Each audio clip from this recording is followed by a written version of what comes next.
आज से करीब 60 साल पहले राज कपूर और वैजयंती माला की फिल्म संगम बड़े पर्दे पर रिलीज हुई थी। फिल्म संगम में एक गाना था, ओ मेरे सनम। उस गाने से ठीक पहले एक सीन था।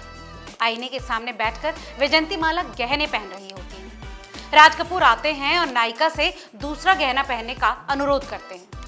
वैजयंती माला कहती हैं कि तुम अपनी पसंद के गहने निकाल कर ले आओ। जब वो लॉकर से गहने निकाल रहे होते हैं तो उनके हाथ एक प्रेम पत्र लगता है। एक्टर उसको पढ़ने लगते हैं। वो जानना चाहते हैं कि खत किसने लिखा।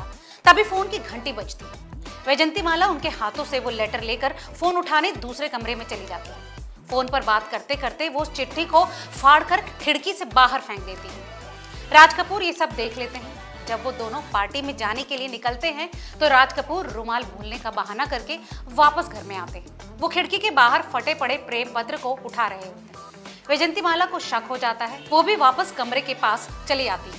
दोनों में फिर झगड़ा होता है। फिर राज कपूर पिस्तौल लेकर आते हैं और वैजयंती माला से कहते हैं कि जब तक उनको ये पता नहीं चल जाएगा कि ये खत किसने लिखा है, तब तक वो अंगारों पर लौटते रहेंगे। जैसे ही पता चलेगा वैसे ही अंगारा उसके सीने में उतार देंगे।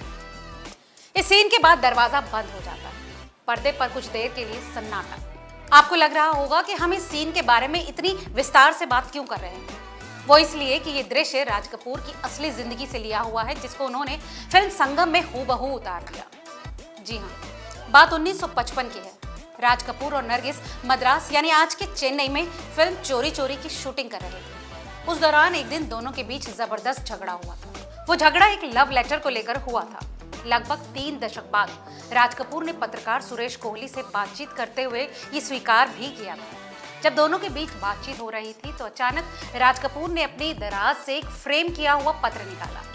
उस चिट्ठी के कुछ हिस्से गायब थे। फटे हुए टुकड़ों को चिपकाकर फ्रेम करवाया गया था। राज कपूर ने उस दिन की बातचीत में दिल खोल दिया था। पूरी दुनिया कहती है कि मैंने नरगिस को धोखा दिया, लेकिन कहानी इसके बिल्कुल उलट है। हुआ ये कि हम लोग एक पार्टी में जाने वाले थे। देर हो रही थी। मैं नरगिस के पास पहुंचा तो देखा उसके हाथ में एक कागज था। जब मैंने उससे पूछा कि ये क्या है तो उसने कहा कि कुछ नहीं। इतना कहकर उसने कागज को फाड़ दिया और मेरे साथ चल पड़ी। जब हम कार के पास पहुंचे तो मैं रुमाल भूलने का बहाना बनाकर वापस उसी जगह पर पहुंचा। तब तक मेड ने कागज के टुकड़ों को फर्श से हटाकर डस्टबिन में डाल दिया था। मैंने डस्टबिन से फटे हुए टुकड़े उठाकर अपने कमरे की दराज में रख दिए। जब पार्टी से लौटा तो उन फटे हुए कागजों को जोड़कर मैंने पढ़ा। वो शहीद लतीफ नाम के एक प्रोड्यूसर का प्रणय निवेदन था। नरगिस ने पहली बार मुझसे झूठ बोला था और मेरा विश्वास तोड़ा था। इस घटना के बाद राज कपूर और नरगिस के बीच जबरदस्त झगड़ा हुआ था। कहा जाता है कि उसी दिन के बाद से राज कपूर ने शराब पीना शुरू कर दी। राज कपूर ने अपनी जिंदगी की सच्ची घटना को संगम फिल्म में जस का तस रख दिया। फिल्म में भी इस घटना के बाद की पार्टी में राज जमकर शराब पीते हैं। संगम एक ऐसी फिल्म थी जिसने राज कपूर को पॉपुलैरिटी तो दिलाई, लेकिन उनकी निजी जिंदगी में भूचाल ला दिया था। इस फिल्म की नायिका वैजयंती माला अचानक सफेद साड़ी पहनने लगी। उस जमाने में कहा जाता था कि जो औरत राज कपूर के प्यार में होती थी वो सफेद साड़ी या कपड़े पहनने लगती। उनके और राज कपूर के रोमांस के किस्से आम होने लगे।